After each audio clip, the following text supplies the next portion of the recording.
राधे राधे, जय श्रीमन नारायण, हरे कृष्णा। कैसे हैं आप लोग? आशा करती हूँ कि श्री हरि की कृपा आप सभी पर बनी रहे, आप सभी स्वस्थ हो और अच्छे हो। इसी कामना के साथ आज हम सुनेंगे माघ मास की कथा अध्याय 1। आज से मैं प्रतिदिन आपको माघ मास की कथा सुनाऊंगी, प्रतिदिन एक अध्याय सुनाऊंगी। तो चलिए आज हम सुनेंगे माघ मास की कथा अध्याय 1। तो शुरू करते हैं। एक समय श्री सूत जी ने अपने गुरु श्री व्यास जी से कहा कि हे गुरुदेव, कृपा करके आप मुझे माघ मास के महात्म को कहिए, क्योंकि मैं आपका शिष्य हूँ। व्यास जी कहने लगे कि रघुवंश के राजा दिलीप एक समय यज्ञ के स्नान के पश्चात पैरों में जूते और सुंदर वस्त्र पहनकर शिकार की सामग्री से युक्त कवच और शोभ्यमान आभूषण पहने हुए अपने सिपाहियों से घिरे हुए जंगल में शिकार खेलने के लिए अपनी नगरी से बाहर निकले। उनके सिपाही जंगल में शिकार के लिए मृग, व्याघ्र, सिंह आदि जंतुओं की तलाश में इधर से उधर फिरने लगे। उस वन में वन अस्थाई अत्यंत शोभा को प्राप्त हो रही थी। कहीं कहीं दो मृगों के झुंड फिरते, कहीं गीदड़ अपना भयंकर शब्द कर रहे थे, कहीं गेंडों का समूह, कहीं हाथियां घूम रही थी, कहीं वृक्षों पर कोटरे में बैठे हुए उल्लू अपना भयानक शब्द कर रहे थे, कहीं सिंहों के पद चिन्हों के साथ घायल मृग के रक्त भी भूमि को लाल कर रहे थे, कहीं दूध से भरी थनों वाली सुंदर भैंस फिर रही थी, कहीं पर सुगंधित पुष्प, हरी हरी लताएं वन की शोभा को बढ़ा रही थी, कहीं बड़े बड़े पेड़ खड़े थे तो कहीं पर उन पेड़ों पर बड़े बड़े अजगर और उनकी केचुलियां भी पड़ी थी।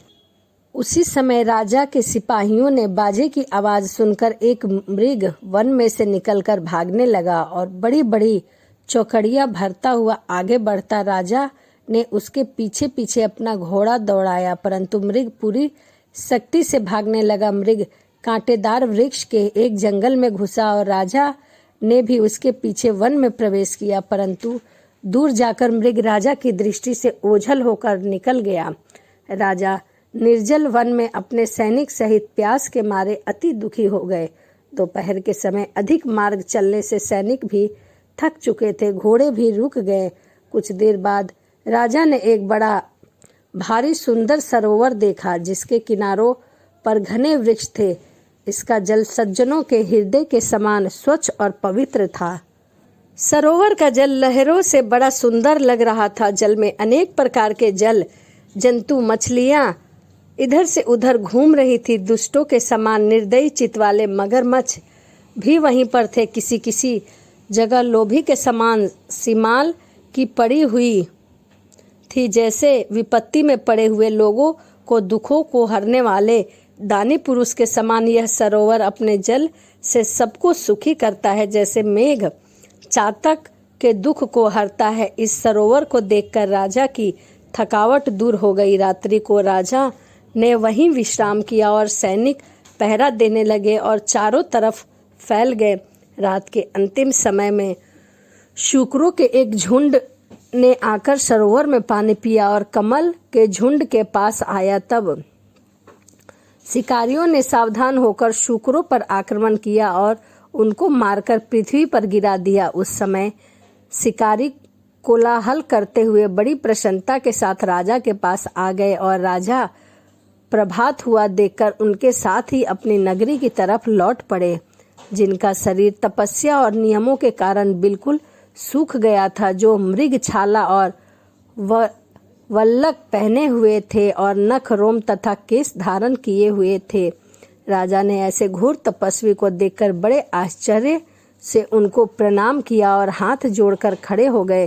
तपस्वी ने राजा से कहा कि हे राजन, इस पुण्य शुभ माघ में इस सरोवर को छोड़कर तुम यहाँ से क्यों जाने की इच्छा करते हो? तब राजा कहने लगे कि हे महात्मा, मैं तो माघ मास में स्नान के फल को कुछ भी नहीं जानता। कृपा करके आप विस्तार पूर्वक बताइए। माघ मास की कथा अध्याय 1 यहीं समाप्त होता है। अगली वीडियो में मैं आपको सुनाऊंगी माघ मास की कथा अध्याय 2। तो चलिए इसी के साथ वीडियो को समाप्त करते हैं। यदि वीडियो आपको अच्छी लगी हो तो प्लीज़ कमेंट ज़रूर करिएगा, लाइक ज़रूर करिएगा। तो चलिए मिलते हैं अगली वीडियो में। राधे राधे, जय श्रीमन नारायण, हरे कृष्णा। राधे राधे, जय श्रीमन नारायण, हरे कृष्णा। कैसे हैं आप लोग? आशा करती हूँ कि भगवान की कृपा आप सभी पर बनी रहे, आप सभी स्वस्थ हो और अच्छे हो। इसी कामना के साथ कल मैंने सुनाया माघ मास की कथा अध्याय 1। आज हम सुनेंगे माघ मास की कथा अध्याय 2। यदि आपने अभी तक कथा का श्रवण पान नहीं किया है तो आप माघ मास की कथा को जरूर सुने। तो चलिए कथा को शुरू करते हैं और सुनते हैं माघ मास की कथा अध्याय 2। राजा के ऐसे वचन सुनकर तपस्वी कहने लगा कि हे राजन, भगवान सूर्य बहुत शीघ्र उदय होने वाले हैं, इसीलिए यह समय हमारे लिए स्नान का है, कथा का नहीं। सो आप स्नान करके अपने घर को जाओ और अपने गुरु श्री वशिष्ठ जी से इसके महात्म को सुनना। इतना कहकर तपस्वी सरोवर में स्नान करने चले गए और राजा भी विधि पूर्वक सरोवर में स्नान करके अपने राज्य को लौटा और रानी महल में जाकर तपस्वी की सब कथा रानी को सुनाई। तब सूत जी कहने लगे कि हे महाराज, राजा ने अपने गुरु वशिष्ठ से क्या प्रश्न किया, उन्होंने अपने शिष्य को क्या उत्तर दिया? व्यास जी कहने लगे कि हे सूत जी, राजा दिलीप ने रात्रि को सुख से सोकर प्रातः समय ही अपने गुरु वशिष्ठ के पास जाकर उनके चरणों को छूकर प्रणाम करके तपस्वी के बताए हुए प्रश्नों को अति नम्रता से पूछा कि गुरुजी, आपने आचार, दंड, नीति, राज्य, धर्म और चारों वर्णों के चारों आश्रमों की क्रिया, दान और उनके विधान, यज्ञ और उनकी विधियां, व्रत, उनकी प्रतिष्ठा तथा भगवान विष्णु की आराधना अनेक प्रकार से तथा विस्तार पूर्वक मुझको बतलाई है। अब मैं आपसे माघ मास के स्नान के महात्म को सुनना चाहता हूँ। सो हे तपोधन, इसे नियम पूर्वक मुझे समझाइए। गुरु वशिष्ठ जी कहने लगे कि हे राजन, तुमने दोनों लोकों के कल्याणकारी, वनवासी तथा गृहस्थियों के अंतकरण को पवित्र करने वाले माघ मास के स्नान का बहुत ही सुंदर प्रश्न पूछा है। मकर राशि में सूर्य के आने पर माघ मास में स्नान का फल गौ, भूमि, तिल, वस्त्र, स्वर्ण, अन्न, घोड़ा आदि दोनों तथा चंद्रयान और ब्रह्म कूर्च व्रत आदि से भी अधिक होता है। बैसाख तथा कार्तिक में जप, दान, तप और यज्ञ बहुत फल देने वाला है, परंतु माघ मास में इनका फल और अधिक हो जाता है।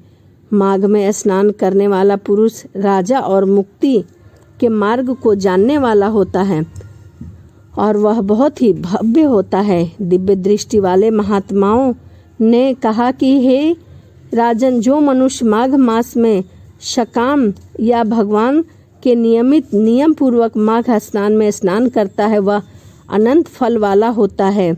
उसको शरीर की शुद्धि, प्रीति, ऐश्वर्य तथा चारों प्रकार के फलों की प्राप्ति होती है।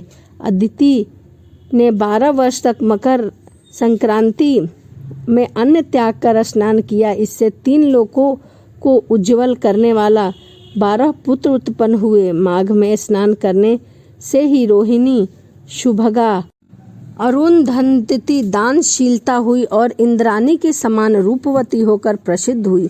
जो माघ मास के स्नान करते हैं तथा देवताओं के पूजन में तत्पर रहते हैं, उनको सुंदर स्थान, हाथी और घोड़े की सवारी तथा दान को द्रव्य प्राप्त होता है। अतिथियों से उनका घर भरा रहता है तथा उनके घर में सदा वेद ध्वनि होती रहती है।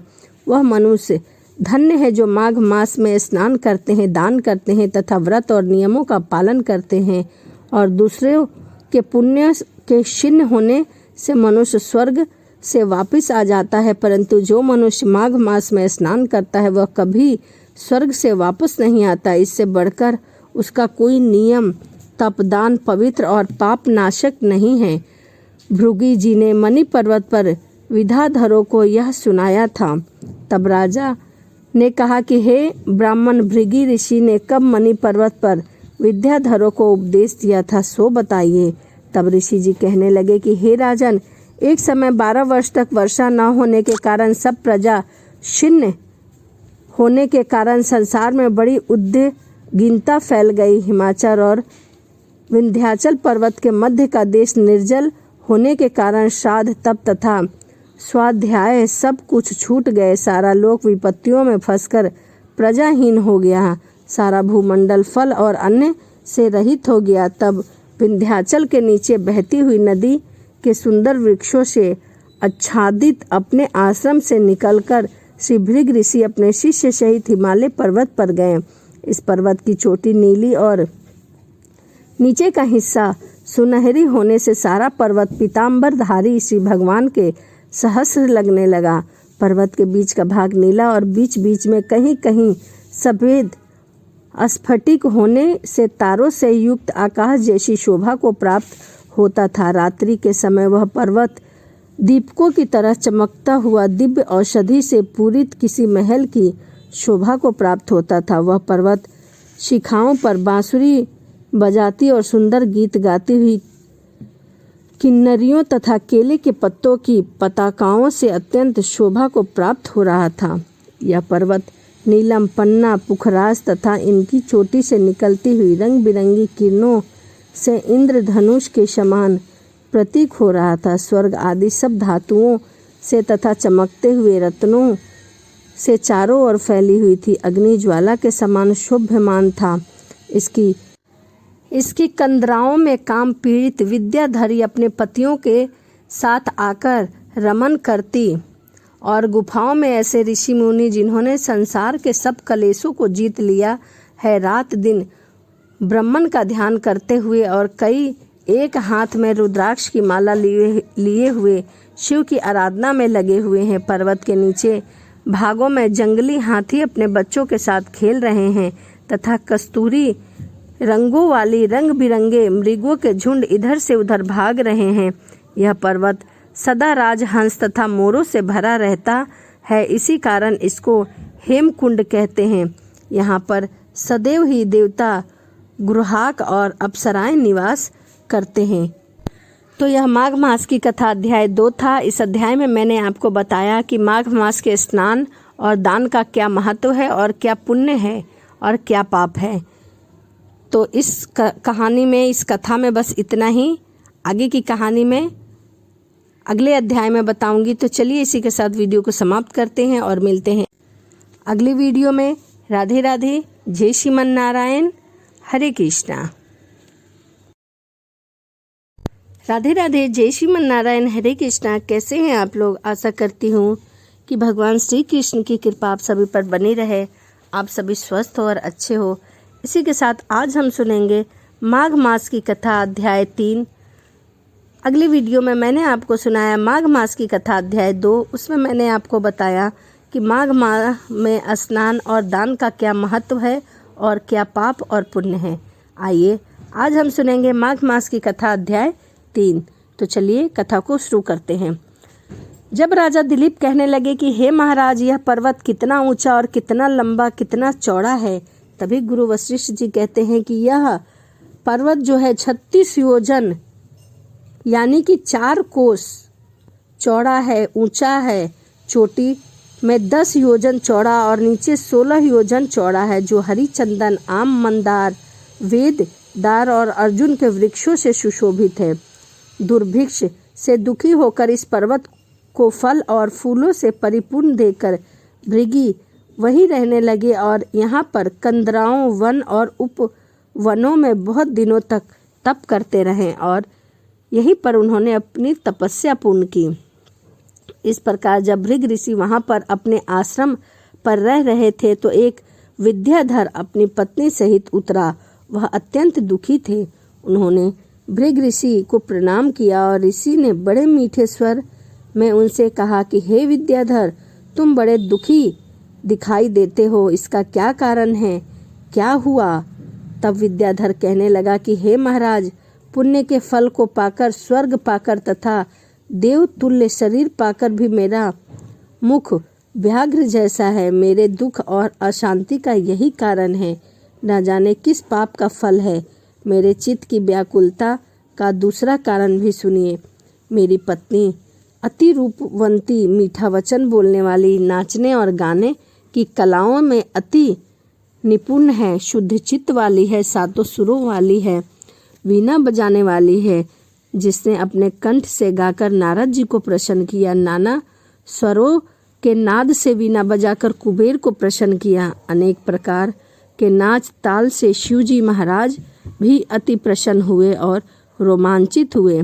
शील, उदारता, रूप तथा यौवन में स्वर्ग की कोई अप्सरा भी इसके जैसी नहीं है।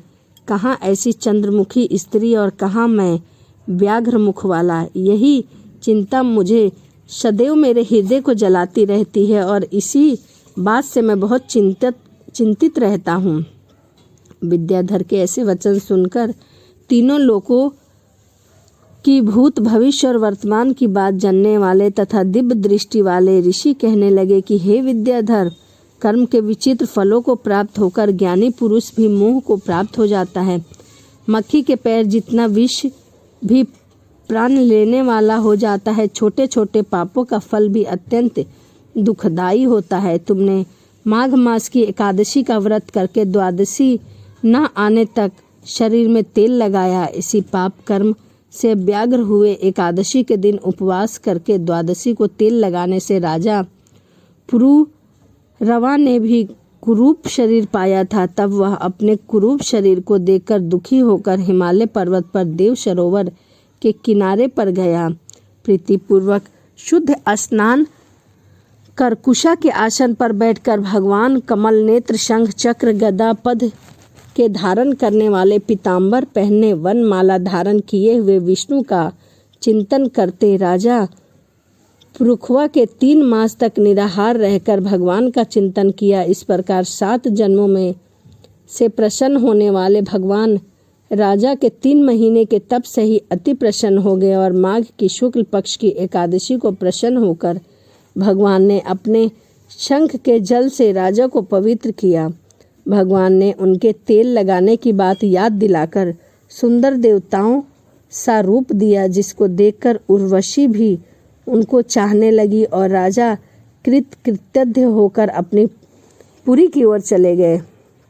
भृग ऋषि कहने लगे कि हे विद्याधर, इसीलिए तुम क्यों दुखी होते हो? यदि तुम अपना यह राक्षसी रूप छोड़ना चाहते हो तो मेरा कहना मानकर जल्दी ही पापों को नष्ट करने वाली हेमकूट नदी में माघ में स्नान करो, जहाँ पर ऋषि सिद्ध देवता निवास करते हैं। अब मैं इसकी तुम्हें विधि बतलाता हूँ। तुम्हारे भाग्य से माघ मास आज से 5वें दिन ही आने वाला है। पूष शुक्ल एकादशी से इस व्रत को आरंभ करो। भूमि पर सोना, जितेंद्रियां रहकर दिन में 3 समय स्नान करके महीना भर निराहार रहो। तब सभी भोगों को त्याग कर तीनों समय भगवान विष्णु का पूजन करो। जब तुम द्वादशी को शिवजी स्रोत और मंत्रों से पूजित करोगे तो तुम्हारा मुख देखकर सभी चकित हो जाएंगे और तुम अपनी पत्नी के साथ सुखपूर्वक निवास करोगे। माघ मास के प्रभाव को जानकर सदा माघ में स्नान करो। पाप दरिद्रता से बचने के लिए मनुष्य को सदा यत्न से माघ मास का स्नान करना चाहिए। स्नान करने वाला इस लोक तथा परलोक में सदा सुख पाता है। गुरु वशिष्ठ जी कहते हैं कि हे दिलीप, भृग जी के ऐसे वचन सुनकर विद्याधर अपनी स्त्री सहित उसी स्थान पर पर्वत के झरनों में माघ का स्नान करता है और उसके प्रभाव से उसका मुख देव सहस्त्र हो गया और मणिग्रीव पर्वत पर आनंद से रहने लगे। भृग ऋषि जी के नियमों की समाप्ति पर शिष्य सहित ईवा नदी के तट पर आ गए। तो यह माघ मास की कथा अध्याय 3 था, जिसमें मैंने आपको बताया कि स्नान करने से और उसके नियम करने से कुरूप शरीर भी रूपवान हो जाता है। तो वीडियो आपको कैसी लगी, एक लाइक ज़रूर करिएगा या फिर कमेंट में राधे राधे ज़रूर लिखिएगा। और भक्ति कथाओं को सुनने के लिए आप हमारे चैनल को सब्सक्राइब भी कर सकते हैं।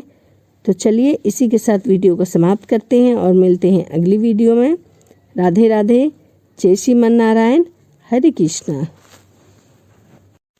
राधे राधे, जय श्रीमन नारायण, हरे कृष्णा। कैसे हैं आप लोग? आशा करती हूँ कि भगवान हरि की कृपा आप सभी पर बनी रहे, आप सभी स्वस्थ और अच्छे हो। इसी कामना के साथ आज हम सुनेंगे माघ मास की कथा अध्याय 4 और 5। यदि आपने अभी तक माघ मास की कथा नहीं सुनी है तो मैंने अपने चैनल पर वीडियो अपलोड कर दी है, 1 से 3 तक आप वहां से जाकर सुन सकते हैं। तो चलिए कथा को शुरू करते हैं। श्री वशिष्ठ जी कहने लगे कि हे राजन, अब मैं माघ के उस महात्म को कहता हूँ जो कीर्ति वीर्य से पूछने पर दंतात्रेय ने कहा था। जिस समय साक्षात विष्णु के रूप श्री दंतात्रेय सत्य पर्वत पर रहते थे, तब महिष्मति के राजा सहस्त्र अर्जुन ने उनसे पूछा कि हे योगिन, मैं श्रेष्ठ दंतात्रेय जी, मैंने सब धर्म सुना है, अब आप कृपा करके मुझे माघ मास का महात्म बताइए। तभी दंतात्रेय जी बोले, हे नारद जी, हे ब्रह्मा जी ने कहा था कि वही माघ महात्म मैं तुम्हें सुनाता हूँ जो ब्रह्मा जी ने मुझे सुनाया था। इस कर्म भूमि भारत में जन्म लेकर जिसने माघ स्नान नहीं किया उसका जन्म निष्फल है। इसीलिए सभी मनुष्य को माघ मास में स्नान और दान अवश्य करना चाहिए। भगवान की प्रसन्नता, पाप के नाश और स्वर्ग की प्राप्ति के लिए माघ स्नान अवश्य करना चाहिए। यदि यह पुष्ट और शुद्ध शरीर माघ स्नान के बिना ही रह जाए तो इसकी रक्षा करने से क्या लाभ। जल में बुलबुले के समान, मक्खी जैसे तुच्छ जंतु के समान यह शरीर माघ स्नान के बिना मरण समान है। विष्णु भगवान की पूजा न करने वाला ब्राह्मण, बिना दक्षिणा के श्राद्ध करने वाला ब्राह्मण रहित क्षेत्र, आचार रहित कुल, ये सब नाश के बराबर माना गया है। गर्व से धर्म का, क्रोध से तप का, गुरुजनों की सेवा न करने से स्त्री तथा ब्रह्मचारी, बिना जली अग्नि से हवन और बिना साक्षी से मुक्ति का नाश हो जाता है। जीविका के लिए कहने वाली कथा, अपने ही लिए बनाए हुए भोजन की क्रिया, शूद्र से भिक्षा लेकर किया हुआ यज्ञ तथा कंजूस का धन, यह सब नाश के कारण होता है। बिना अभ्यास और आलस्य वाली विद्या, असत्यवाणी, विरोध करने वाला राजा, जीविका के लिए तीर्थ यात्रा, जीविका के लिए व्रत, संदेह युक्त मंत्र का जब व्यग्रचित होकर जप करना, वेद न जानने वाले को दान देना, संसार में नास्तिक मत ग्रहण करना, श्राद्ध बिना धार्मिक क्रिया, यह सब व्यर्थ है। और जिस तरह दरिद्र का जीना व्यर्थ है, उसी तरह माघ स्नान के बिना मनुष्य का जीना व्यर्थ है। ब्रह्मघाती, सोना चुराने वाला, मदिरा पीने वाला, गुरु पत्नीगामी और इन चारों की संगति करने वाला माघ स्नान मात्र से ही पवित्र हो जाता है। जल कहता है कि सूर्य उदय से पहले जो मुझसे स्नान करता है, मैं उसके बड़े से बड़े पापों को नष्ट कर देता हूँ। महापातक भी स्नान करने से भस्म हो जाते हैं। माघ मास के स्नान का जब समय आ जाता है तो सब पाप अपने आप भय से कांपने लगते हैं। जैसे मेघों से युक्त होकर चंद्रमा प्रकाश करता है, वैसे ही श्रेष्ठ मनुष्य माघ मास में स्नान करने प्रकाशमान होते हैं। काया, वाचा, मनसा के किए हुए छोटे बड़े, नए पुराने सभी पाप स्नान से नष्ट हो जाते हैं। आलस्य के बिना जाने जो पाप किए हो वह भी नाश को प्राप्त हो जाता है। जिस तरह जन्म जन्मांतर के अभ्यास से आध्यात्मिक ज्ञान की प्राप्ति होती है, उसी तरह जन्म जन्मांतर अभ्यास से ही माघ स्नान में मनुष्य की रुचि होती है। यह अपवित्रों को पवित्र करने वाला बड़ा तप और संसार रूपी कीचड़ को धोने की पवित्र वस्तु है। हे राजन, जो मनवांछित फल देने वाला माघ स्नान नहीं करते, वह सूर्य चंद्रमा के समान भोगों को कैसे भोग सकते हैं। माघ मास की कथा अध्याय 4 यहीं समाप्त हुआ। आइए अब हम सुनते हैं माघ मास की कथा अध्याय 5। दंतात्रेय जी कहते हैं कि हे राजन, एक प्राचीन इतिहास कहता हूँ। भृगि वंश में ऋषिका नाम की एक ब्राह्मणी थी जो बाल्य काल में ही विधवा हो गई थी। वह रेवा नदी के किनारे विंध्याचल पर्वत के नीचे तपस्या करने लगी। वह जितेंद्रिय, सत्यवक्ता, सुशील, दानशीलता तथा तप करके देह को सुखाने वाली थी। वह अग्नि में आहुति देकर उच्च वृत्ति द्वारा छठे काल में भोजन करती थी। वह वल्कल धारण करती थी और संतोष से अपना जीवन व्यतीत करती थी। उसने रेवा और कपिल नदी के संगम में 60 वर्ष तक माघ स्नान किया और फिर वहीं पर मृत्यु को प्राप्त हो गई। माघ स्नान के फल से ही वह दिव्य 4000 वर्ष तक विष्णु लोक में वास करके सूद और उपसूद दैत्यों का नाश करने के लिए ब्रह्मा द्वारा तिलोक उत्तमा नाम की अप्सरा के रूप में ब्रह्मलोक में उत्पन्न हुई। वह अत्यंत रूपवती, गान विद्या में अति प्रवीण और मुकुट कुंडल से शोभ्यमान थी। उसका रूप, यौवन और सौंदर्य देखकर ब्रह्मा भी चकित हो गए। वह तिलोत्तमा रीवा नदी के पवित्र जल में स्नान करने वन में बैठी थी। तब सूद और उपसूद के सैनिक ने चंद्रमा के समान उस रूपवती को देखकर अपने राजा सूद और उपसूद से उसके रूप की शोभा का वर्णन किया और कहने लगे कि हे कामदेव को लज्जित करने वाली ऐसी परम सुंदरी स्त्री हमने इससे पहले कभी नहीं देखी। यह तो अति सुंदर है, आप भी चलकर देखो। तब वह दोनों मदिरा के पात्र रखकर वहां पर आए जहां पर वह सुंदर स्त्री बैठी हुई थी और मदिरा के पान विहल होकर काम कीड़ा से पीड़ित हुए और दोनों ही आपस में उस स्त्री रतन को प्राप्त करने के लिए विवादग्रस्त हुए और फिर आपस में युद्ध करने लगे। युद्ध करते हुए वह वहीं पर समाप्त हो गए।